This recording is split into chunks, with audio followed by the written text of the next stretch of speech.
as you rightly said, the aspirin is a relative contraindication. Some people believe in stopping for a couple of days, some people don't. But anticoagulants, I think, Dr. Asfia, should be kept in mind, and before giving the jab, I think they should stop for a couple of days if there is no contraindication for stopping. Yes, sir. This is what I understand. Anyway, thank you very much for that, and let's go quickly for another question. What are the side effects? A lot of people are asking, so if I take, what are the side effects? Do I get some problem? Do I get some headache? Do I get some fever? Do I get some other serious problem? What are the side effects of the vaccines? So the most common side effects, common to most of the vaccines in India now, include headache, fever, malaise, which is basically fatigue. Dr. Asfia, sorry, is it a side effect or is it an effect? Because many people, just one day fever or headache, they take one paracetamol and it will be done. You usually want to call it as a side effect? That depends again, but I would call it a side effect because these come under adverse effects after immunization. That's what we categorize these as. I think if the effect is severe, you call it as side effect. This is what I think. I would disagree, sir, because side effect is an effect we do not want, and we don't want them to have fever. Okay, great. I agree with you fully. Okay, what are the delayed side effects? Do you expect some people come to us and say that I have taken vaccination 15 days back or 20 days back, now I have fever or some vomiting or some kind of problem, smell or hearing.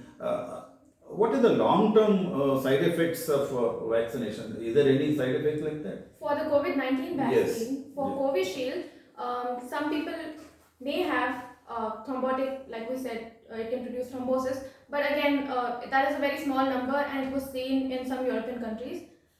So there is some effect, some risk of developing thrombotic events after vaccination. Okay, next question is pregnant women, you said they cannot take. Yes, sir. What about breastfeeding mothers? Can they take vaccination? Yes, sir. They can take vaccination. They can also breastfeed after vaccination. Okay, after there need not be any gap. No. Right? They can continue breastfeeding Yes, sir. while after taking vaccination also. Yes, sir. Great, that's a good piece of advice. Thank you very much. Children, you said below 12 is not recommended as of now. In our country, below 18 it's not being given. We are only giving after 18 years old. Okay. And if I get COVID after 2 injections, do I have to take vaccine again, or if so, after how long? It's not really necessary if you had already taken vaccination and you get COVID. Vaccination is not going to prevent infection. It's going to prevent severe disease. So even after vaccination, you can have COVID and you do not need to get revaccinated. The recent report saying that if you really get COVID infection, you are protected with the immunity and there is no need for you to take vaccine. Again, it's a controversial thing. We have to wait for the long-term study reports.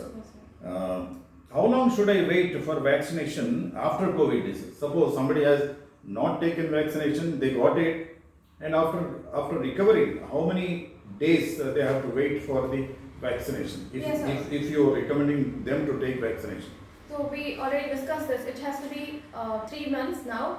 6 weeks is also acceptable, but 3 months is a safe duration. Okay. And some people say that even after taking vaccination, 2 jabs, they got infection. What is vaccine failure?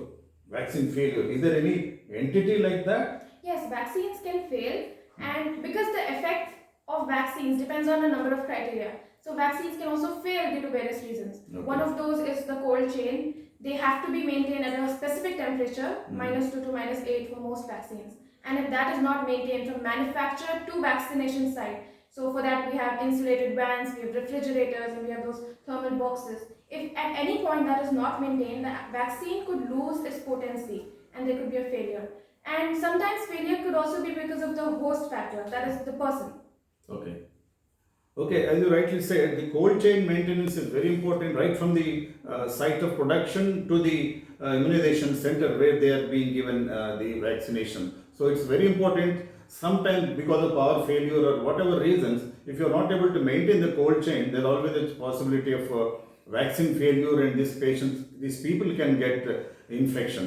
And again, when you are for some reason you are keeping it outside for thawing or whatever it is, and then you are keeping inside the fridge, this is going to inactivate the vaccine. So this cold chain has to be strictly maintained till the person receives the vaccination.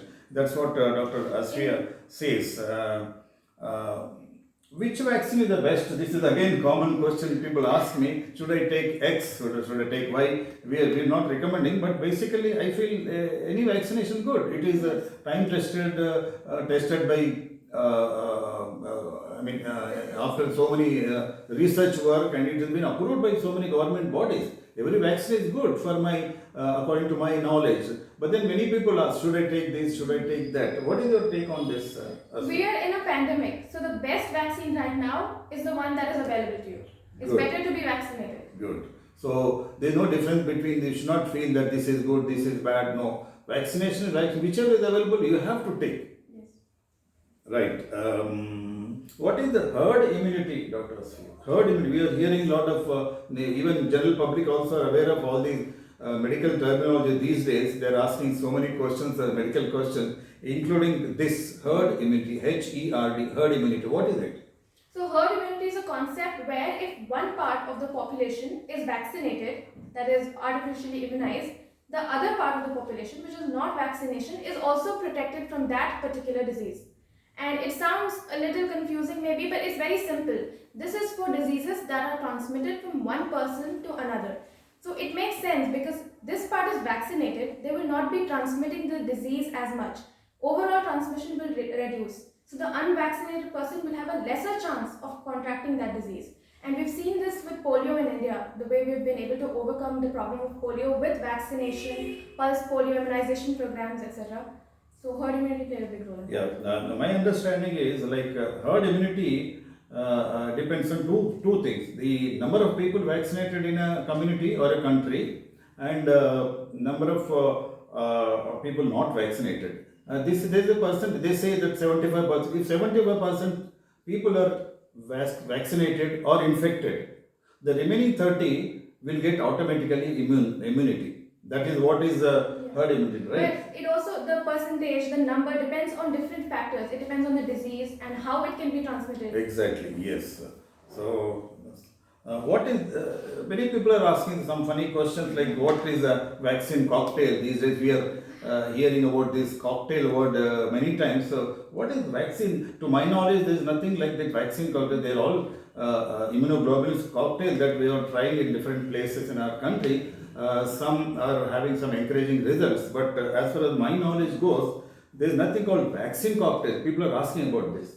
So I think they're confusing with the treatment. So we now have another treatment modality which is monoclonal antibody cocktail.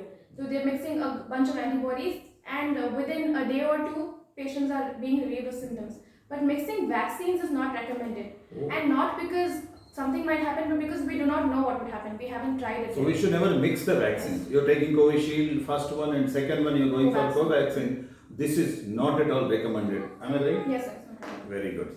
So I think one last question, Dr. Asfi. Thank you very much for answering all my queries. You have cleared most of my doubts, and the clouds are appearing to be clear now, and the bright, sunny, sunny days awaited. Hopefully, we'll all be safe. But what is the third wave that people are talking about?